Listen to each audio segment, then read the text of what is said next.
5장 1절로 42절 말씀을 통해서 레위 지파의 분깃이라는 제목으로 은혜를 나누겠습니다. 자, 이스라엘의 각 지파에 대한 이 기업 분배가 끝나고 실수로 살인한 죄인들을 보호하기 위한 도피성 설정까지 다 마쳤습니다. 근데 여호수아 24장에 기업 분배가 다 끝난 줄 알았는데 보니까 그동안 제외되었던 한 지파에 대한 기업 분배가 시작이 됩니다. 오늘 이 본문을 통해서 기업 분배를 받은 족속은 레위 족속인데요. 오늘 이 말씀을 살펴보시면서 이거는 구약 시대에 살던 레위 족속에게 있었던 일이야 라고 생각하지 마시고 오늘 여러분에게 주시는 말씀으로 받으시기 바랍니다. 그 이유는 오늘 하나님을 믿는 우리 성도들이 이 레위 족속의 기업을 물려받은 신약 시대의 제사장들이기 때문에 그렇습니다. 레위 지파가 구약 시대의 제사장 족속이었다면 오늘날의 제사장 지파는 바로 여러분들입니다. 베드로전서 2장 9절 우리 다 같이 한번 읽어보겠습니다.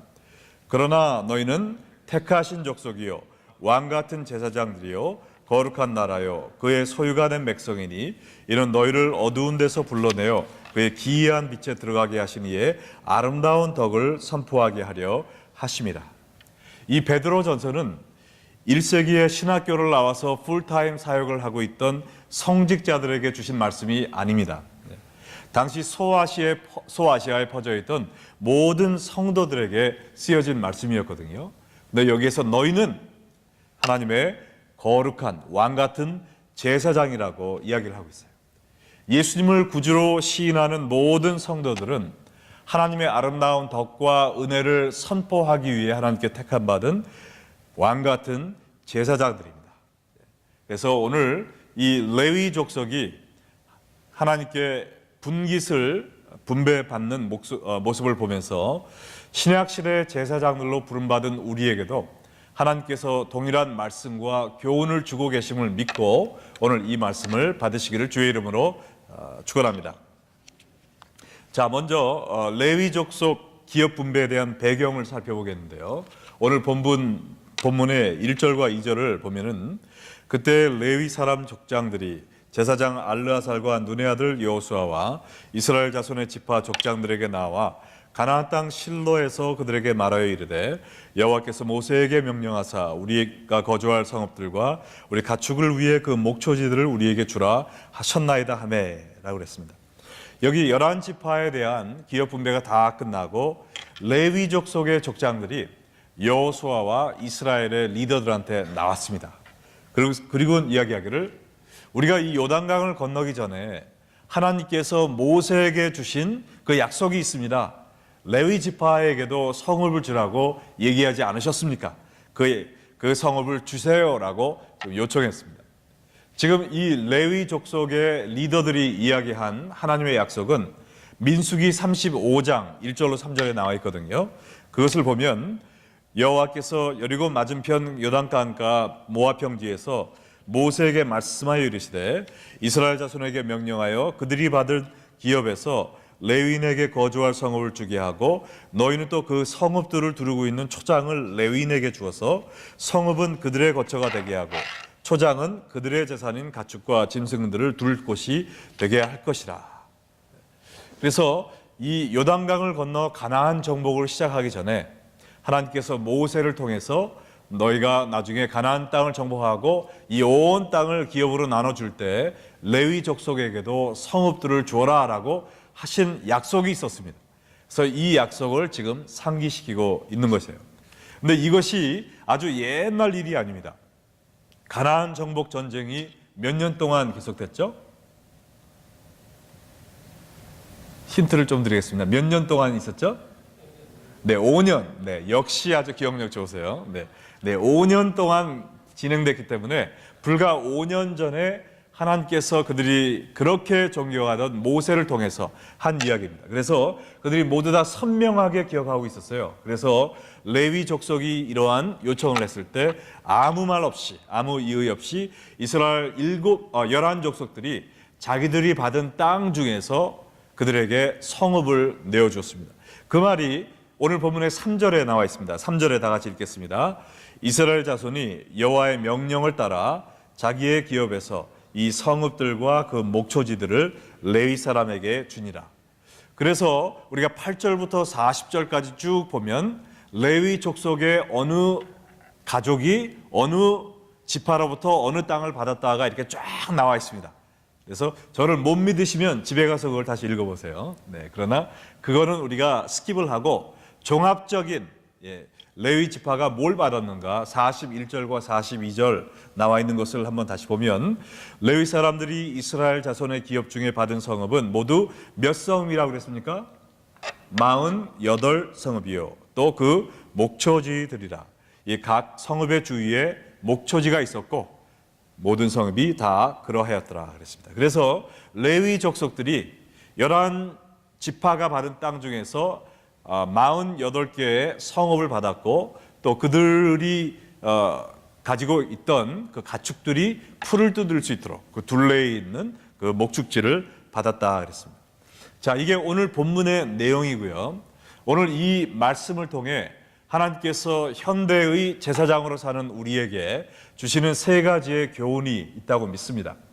첫 번째 교훈은 뭐냐면 이 땅이 아닌 하늘을 바라보며 살아라라는 것입니다. 한번 따라해 볼까요?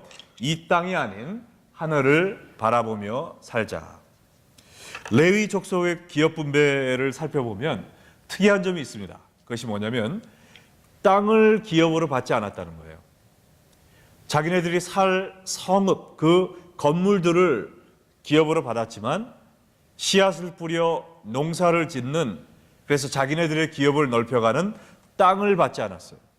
예를 들어 4절과 5절을 한번 보겠습니다. 그앗 가족을 위하여 제비를 뽑았는데 레위 사람 중 제사장 아론의 자손들은 유다 지파와 시므온 지파와 베냐민 지파 중에 제비 뽑은 10세 성읍을 받았고 그앗 자손들 중에 남은 자는 에브라임 지파의 가족과 단 지파와 므낫세 반 지파 중에 제비 뽑은 대로 10성읍을 받았으며 그랬어요. 땅을 받지 않았습니다.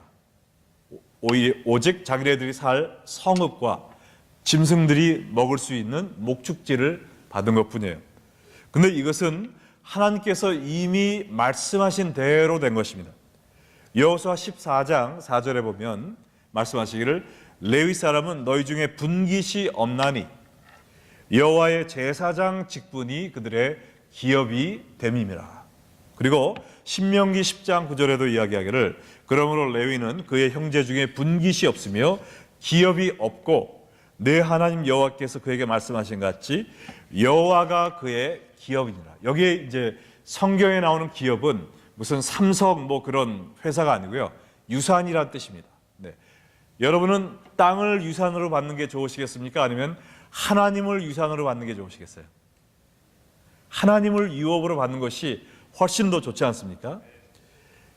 하나님께서 레위 족속들에게 그들은 이 땅에 분깃이 없고 제사장으로 섬기는 그 사명 또 사역, 그리고 또 하나님 자신이 그들의 유업이 또 기업이 되시겠다고 이야기를 한 것입니다. 자, 이 말은 무엇이냐? 하나님을 섬기는 제사장들은 구약의 제사장뿐만 아니라 현대의 성직자들뿐만 아니라 지금 신약 시대의 왕 같은 제사장으로 부름받은 여러분과 저는 이 땅에 소망을 두고 이 땅의 모든 것을 투자하며 사는 것이 아니라 우리의 영원한 본향인 하늘나라에 소망을 두고 살라는 것입니다. 내가 이 땅에서 어떻게 하면 더 성공하고 더 대접받고 내 엠파이어를 더 크게 만들 것인가 궁리하며 사는 것이 아니라 어떻게 하면 내가 이 땅에 사는 동안 하나님을 더 섬기고 더 하나님을 순종하고 하나님께 더 영광을 돌리며 이 땅에 하나님의 나라를 건설하며 살 것인가 라는 하늘나라를 바라보고 살라는 것입니다. 이 정도 되면 아멘이 나와야 이게 박자가 맞는 거거든요. 다시 한번 하겠습니다. 자, 이 땅에 내 킹덤을 세우는 것이 아니라 하나님의 킹덤을 세우기 위해 사는 것입니다. 아멘. 마태복음 6장 19절과 20절에도 얘기했잖아요. 너희를 위하여 보물을 땅에 쌓아놓지 말라. 거기는 좀과 동록이 해하며 도둑이 구멍을 뚫고 도둑질하느니라. 오직 너희를 위하여 보물을 하늘에 쌓아놓으라 그랬어요. 거기는 좀이나 동록이 해하지 못하며 도둑이 구멍을 뚫지도 못하고 도둑질도 못하는, 이 세상에 있는 것은 영원하지가 않습니다. 우리가 아무리 재산을 이 세상에 많이 쌓아놓는다 할지라도 여러분이 하나님께 부름받는 그 순간에 그 재산을 가지고 갈 수 있습니까?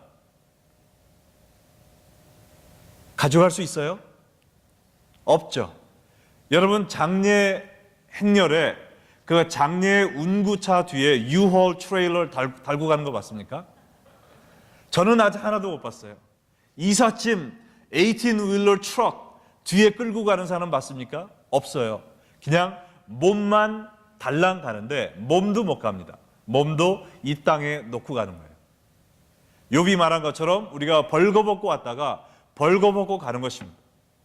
내 것도 아닌데 왜 그것만을 위하여 60년, 70년, 80년, 90년 쓰다가 놓고 가야 될 그것을 위해서 목숨을 거냔 말이죠.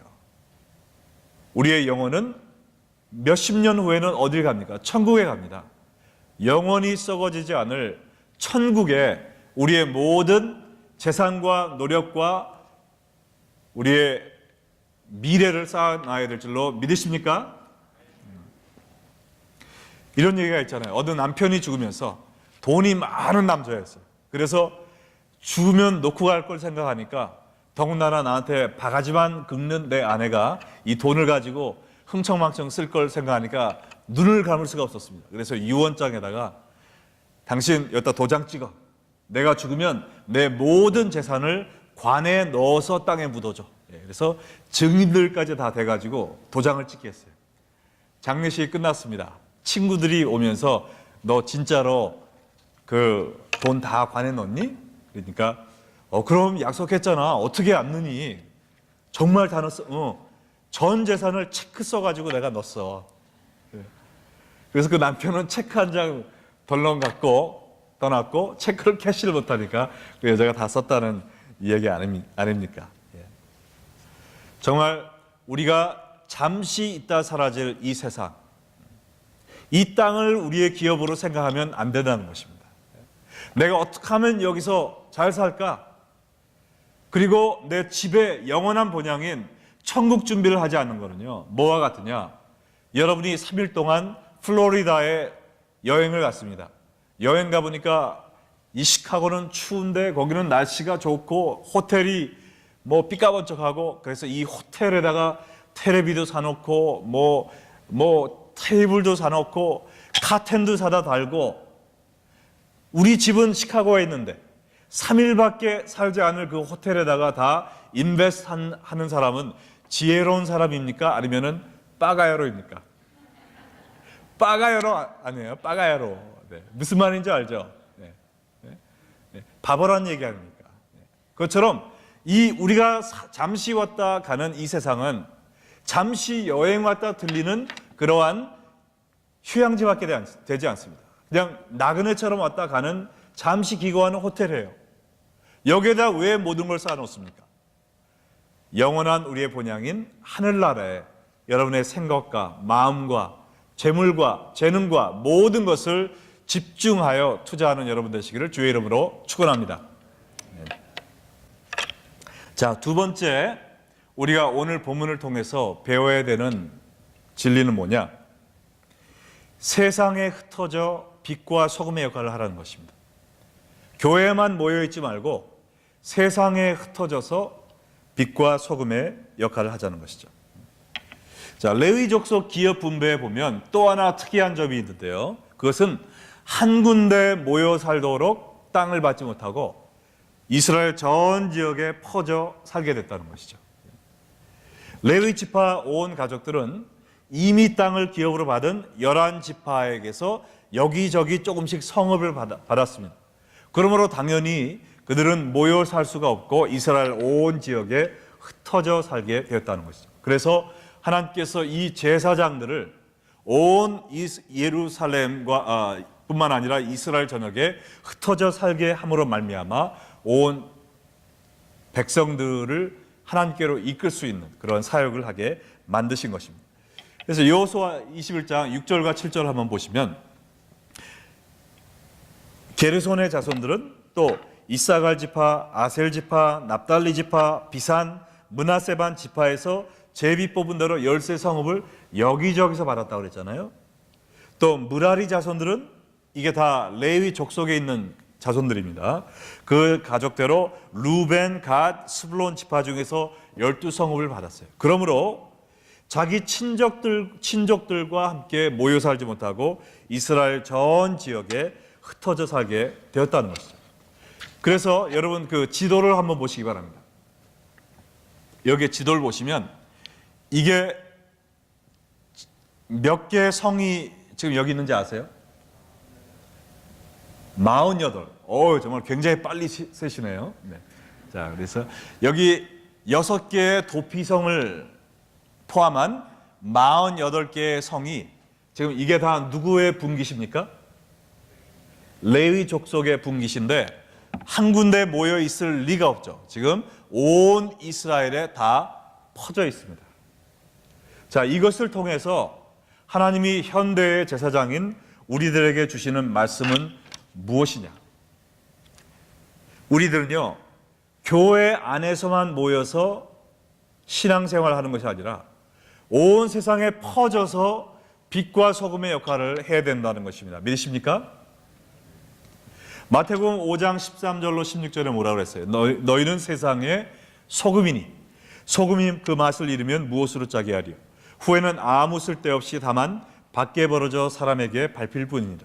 너희는 세상의 빛이라. 이같이 너의 빛이 사람 앞에 비치게 하여 그들로 너의 착한 행실을 보고 하늘에 계신 너희 아버지께 영광을 돌리게 하라. 우리는 세상의 빛이요 또한 세상의 소금이라고 그랬습니다. 자, 소금은 언제 소금의 역할을 합니까? 소금이 나는 너 너무 좋아. 너는 너무 하얗고 백설공주 같고 나는 너무 좋아. 그러니까 우리 절대 헤어지지 말고 이 소금 통 안에서 평생 같이 살자. 소금 통 안에서 절대로 나오지 않는 소금은 그 뭐에 쓸모가 있습니까? 그걸 어디다 써요? 쓸모가 없는, 버림받을 수밖에 없는 소금이에요. 소금은 소금통 안에 있을 때는 아무 소용이 없습니다. 소금을 뿌려서 썩어질 수 있는 그런 고기에 탁 할 때 그 썩어짐을 방지하고, 맛이 없는 그런 음식에 들어갈 때 거기서 맛을 내고, 소금은 흩어질 때, 뿌려질 때 비로소 소금의 역할을 하는 것이죠. 빛은 뭐예요? 여러분, 이 교회 안에도 전깃불이 있는데 이 빛을 새까만 보자기로 다 포장을 해버린다면, 이 빛 아까워 하고서 이 전깃불을 포장을 해놓는다면 그 빛은 무슨 소용이 있습니까? 아무 소용이 없죠. 이와 마찬가지로 우리 교인들은 교회에 오는 것도 중요합니다. 왜요? 교회에 와서 뭐 하는 거예요? 우리가 주유소에 가면은 가스를 차에 집어넣듯이 교회에 오면은 뭐 하는 거냐? 우리 소금인 우리가 더 짠맛을 공급받는 겁니다. 말씀으로, 기도로, 교제를 통해서 서로 자극받고 격려받고 위로받고, 그러면서 이 세상에서 소금으로 살 수 있도록 내가 더 짠맛을 높이는 역할을 하는 거예요. 교회 와서 뭐 하는 거냐? 말씀을 듣고 예배 드리면서 우리의 빛이 더 밝아질 수 있도록 영적인 에너지를 공급받는 것입니다. 그리고는 뭐 하는 거예요? 흩어져야죠. 흩어져서 여러분의 직장으로, 가정으로 가서 우리가 소금의 맛을 내야 됩니다. 빛의 역할을 해야 돼요. 그러지 않고 교회에서만 열심히 신앙생활하고 집에 돌아갈 때는 소금을 다 소금통에 집어넣어놓고 빛은 전부 다 빼가지고 다음에 교회 가면 또 빛내야지, 다음에 교회 가면 또 다른 소금하고 놀아야지 하고선 주머니에 집어넣고 세상 사람들과 똑같은 생활을 한다면 그것은 아무짝에도 쓸모없는 버림받는 소금이 되는 것입니다. 그냥 말 밑에 숨겨놓은 그런 쓸모없는 불이 된다는 것이죠. 여러분, 교회는 두 가지의 역할이 있습니다. 모이는 교회와 흩어지는 교회예요. 근데 많은 사람들은 모이는 교회만 생각하고 있어요. 오늘도 내가 교회 가서 새벽 기도하고, 오늘도 제자 훈련하고, 오늘도 뭐 구역에서 봉사하고, 그러니까 나는 신앙생활 열심히 하고 있어. 하나님이 나를 너무 사랑하실 거야. 그거는 다 모이는 교회예요. 교회에 모이는 이유는 우리가 소금처럼 더 짜지고 빛을 더 밝게 해서 세상에 나가는 것입니다. 세상에 나가서 세상을 변화시키고 예수 안 믿는 사람들에게 짠맛을 보여주는 거예요. 예수님의 살아계신 그 모습을 보여주는 것입니다. 그게 흩어지는 교회의 역할이라는 것이죠. 교회는 모이고 흩어져야 됩니다. 모이고 흩어지고 모이고 흩어지고. 그래서 예수님도 제자들을 교육시켜서 보내지 않았어요. 그래서 기뻐 돌아와 가로되 예수님께 보고하고, 그 다음에 또 보내고, 또 돌아와서 교육받고, 또 흩어짐 당하고. 그게 바로 제자의 삶이라는 것입니다. 믿으십니까? 정말 여러분이 우리 교회를 위해서 기도하실 때 모이는 교회뿐만 아니라 흩어지는 교회가 되도록 위해서 기도해 주시기 바라요. 와, 우리 교회가 부흥한다, 새로운 사람들 많이 왔다, 뭐 예배 시간에 뜨겁다, 뭐 아주 은혜에 충만하다. 그거는 다 모이는 교회입니다. 모이는 교회로 끝나면 그거는 버림받을 수밖에 없는 교회예요. 아무짝에도 쓸모없는 교회입니다. 모이는 이유는 흩어져서 소금과 빛의 역할을 하기 위해서. 믿으십니까? 그래서 저희가 제자 훈련을 할 때 다르게 하는 겁니다. 우리 제자 훈련에서 가장 힘들고 사람들이 어려워하는 게 뭐죠? 제자 훈련 하신 분들? 사역과제입니다. 숙제도 아니고 뭐 암송도 아니고 큐티하는 것도 아니고 가장 힘든 게 뭐냐? 사역과제예요. 그건 뭐냐? 오늘 내가 배운 것을 일주일 동안 세상에 가서 실천하고 다음 주에 와서 그것을 보고함으로 제자훈련이 시작이 됩니다. 근데 거기에서 삶의 변화가 있다는 것이죠. 그게 없으면 저는 제자훈련 안 해요. 다 말짱 헛겁니다. 모이는 교회로 끝나는 것은 안 하니만 못해요. 흩어지는 삶이 있을 때 비로소 모이는 교회에 빛을 발하는 것입니다. 왜 이렇게 오늘 아멘 안 하시죠? 네. 자, 흩어지는 교회가 될 때 모이는 교회가 효과가 있는 것입니다. 아멘. 네. 아멘 자꾸 하셔야 돼요. 네. 그래서 이번 주도 저희가 제자훈련 하면서 이제 1권 시작하시는 분들이 수요일 날에도 많이 오시고 목요일 날에도 많이 오시는데 그 사역과제를 나누는 시간이 얼마나 정말 복된 시간인지 모르겠어요. 우리가 이번 주에 약속의 말씀에 대해서 배웠는데 사역과제가 그 약속의 말씀으로 누구에겐가 가서 격려와 용기를 북돋아주는 일을 하고 오자 하는데 이번에 1권 하시는 분들은 얼마나 열심히신지 사역과제가 나가기 전에 이미 숙제를 하셨어요. 그래가지고 지금 몇 분이 지금 막 웃고 계시는데 어떤 분은 목사님 제가 이 하나님의 약속들을 묵상하다 또 암기하다 보니까요 너무나 저한테 은혜가 돼서 제 친구 정말 싱글맘으로서 아이를 둘을 키우고 있는데 중환병에 걸려서 지금 일도 하지 못하고 낙심에 빠져있는 그 친구에게 찾아가서 이 말씀으로 위로를 하며 제가 용기를 북돋아주고 왔습니다. 여러분 그게 바로 소금과 빛의 역할 아닙니까? 또 어떤 분은 옛날에 같이 교회 생활하던 분이 교회에서 분란이 나니까 교회를 안 다녔다는 거예요. 앞으로 나에게 교회 교자도 얘기하지 말라. 근데 우리가 지지난주에 왜 예수님만이 하나님과 사람들 사이에 구원자 되실 자격이 있는가 그거를 공부했습니다. 그거를 숙제를 하기 위해서 누구한테 얘기해 줘야 되는데 이 친구가 생각났다는 거예요. 그래서 전화하니까 야, 너 나한테 교회 얘기하려면은 나한테 전화도 하지 마. 그래가지고 내가 밥 사줄게 나와 밥 사줄게. 그래서 밥 사준다는 미끼로 끌어냈어요. 끌어내가지고 그분에게 식사를 대접하면서 그냥 숙제를 얼마나 열심히 하셨는지 다 타이프를 쳐가지고 그림을 그려가지고 총천연 칼라로 이 우리와 하나님 사이에 그 끊어진 그 사이 거기에 있는 죄의 바다 하면서 그림을 그리면서 다리까지 총천연색으로 그리면서 숙제를 하면서 그 사람에게 교회에 신물이 나 있는 그분에게 교회가 아니라 본질인 하나님의 사랑에 대해서 다시 한번 전하고 왔다는 것입니다. 여기서 삶의 변화가 있는 것이거든요. 이게 바로 교회의 모습입니다. 그래서 우리가 예배만 드리고 끝나는 것이 아니라 우리의 교회의 목표는 정말 우리 주위에 있는 이 지역사회의 굿뉴스가 되는 거잖아요. 그러니까 우리가 양로원도 가고 이번 주일도 노숙자 교회도 가고 그러는 것입니다. 이와 마찬가지로 하나님의 뜻은 무엇이냐? 오늘을 사는 신약의 제사장들인 여러분과 저는 모이는 교회에서 끝나는 것이 아니라 흩어지는 교회가 되어서 이 세상 곳곳에서 빛과 소금의 역할을 해야 됨을 믿으시면 아멘 하시기 바랍니다. 네. 자, 마지막으로 세 번째는요,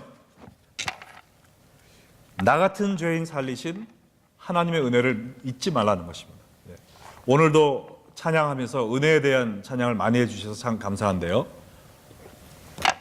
저는 이 여호수아를 공부하면서 정말 깜짝 놀랐어요. 왜냐하면 여러분에게 솔직히 이야기하면 그 가나안 정복을 얘기하는 그 과정은 너무나 아주 파란만장하고 재미있고 은혜로운 스토리가 많았는데, 이 가나안 땅을 12지파에게 분배하는 이거는 제가 미리 한번 쭉 보니까 어느 땅은 어느 족속에게, 어느 땅은 어느 족속, 이거를 막 10장 이상 써놓은 겁니다. 그래가지고 주여 저에게 왜 이런 십자가를 주시나이까, 여기서 무슨 좋은 설교가 날 수 있습니까? 그래서 이거를 적당히 건너뛸까 그랬어요, 처음에는. 근데 주여 믿습니다 하고 그냥 정면 돌파를 한 겁니다. 정면 돌파를 하면서 하나님께서 여러 족속에게 땅을 나눠주신 스토리를 하나하나 묵상을 하다 보니까 정말 제가 전에는 알지 못하고 느끼지 못했던 깊은 진리들을 깨닫게 되면서 너무나 제가 많은 은혜를 받았어요. 여러분도 은혜 받으셨으면 아멘 하시기 바랍니다. 네. 이런 때 은혜 주셔서 아멘 해주셔서 감사합니다. 오늘 이것도 마찬가지잖아요. 레위 지파가 땅 받았다, 그거밖에 없어요. 그러나 이 말씀 속에 정말 깊은 진리가 있지 않습니까? 여기서 오늘 마지막으로 깨달아야 되는 진리는 나 같은 죄인 살리신 하나님의 은혜를 잊지 말라는 것입니다. 우리가 이거를 잃어버리면 제사장의 역할은 끝이에요. 완전히 생명 없는 그런 죽은 행위밖에 안 남는 겁니다. 자, 여러분들, 레위 족속이요, 이스라엘 전역에 퍼지게 된 것은 사실 하나님의 예언의 성취입니다. 창세기 49장에 보면 야곱이 그의 12 아들들에게 예언을 한 게 있어요. 죽기 전에 너는 이렇게 될 거다, 너는 이렇게 될 거다 예언을 했습니다. 시므온과 레위, 첫째 둘째 아들이잖아요.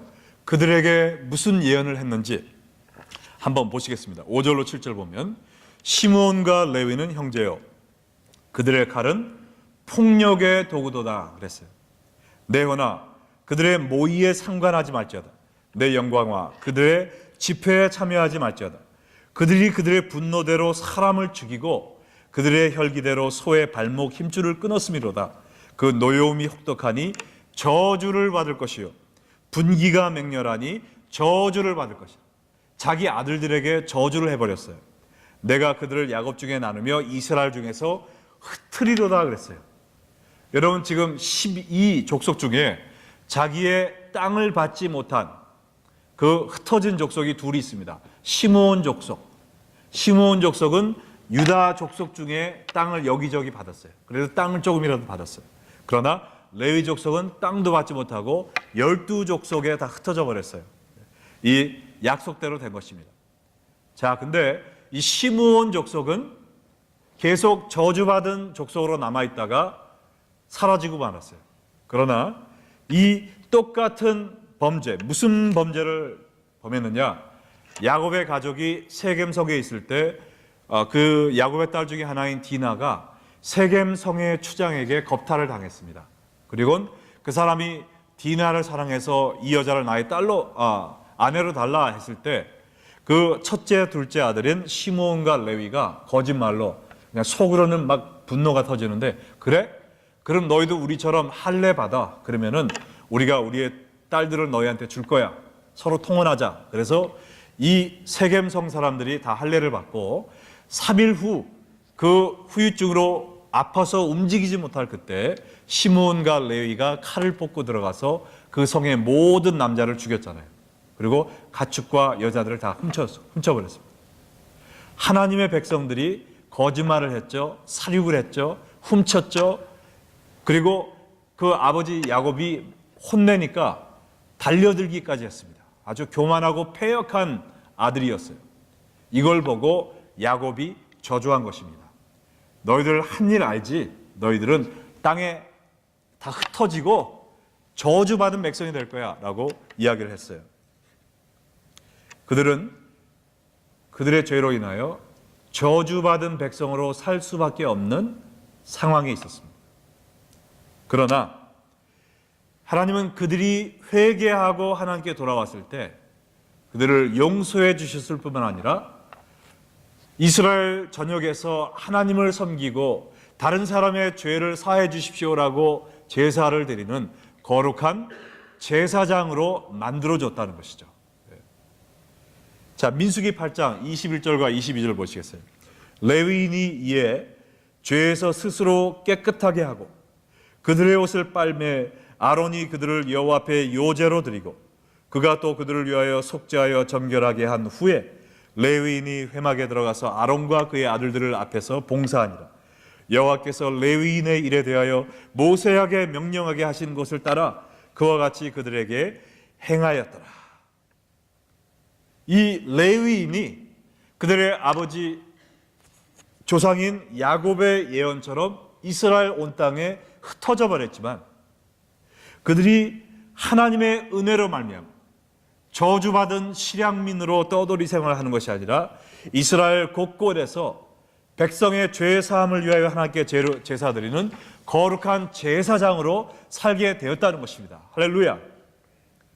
이 레위 족속의 역사가 바로 여러분과 저의 이야기가 아닙니까?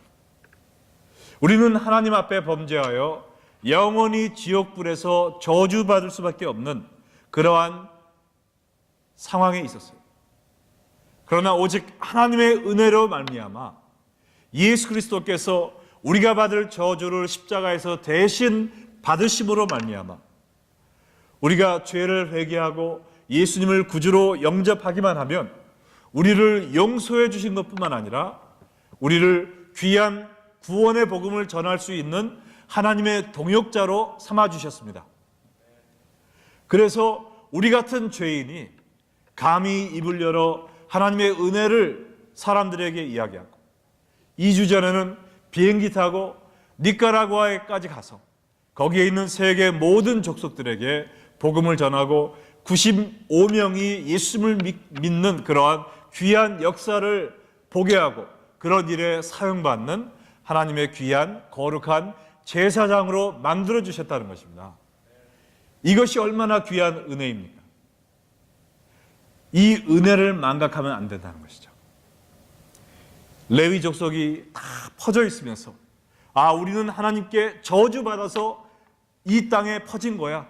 그렇지만 그 우리의 죄에도 불구하고 우리가 회개하였을 때 하나님께서 저주받은 백성으로 남아두지 아니하시고 우리를 거룩한 제사장 족속되게 해주셔서 하나님을 섬기게 하시니 얼마나 이 은혜가 감사한가.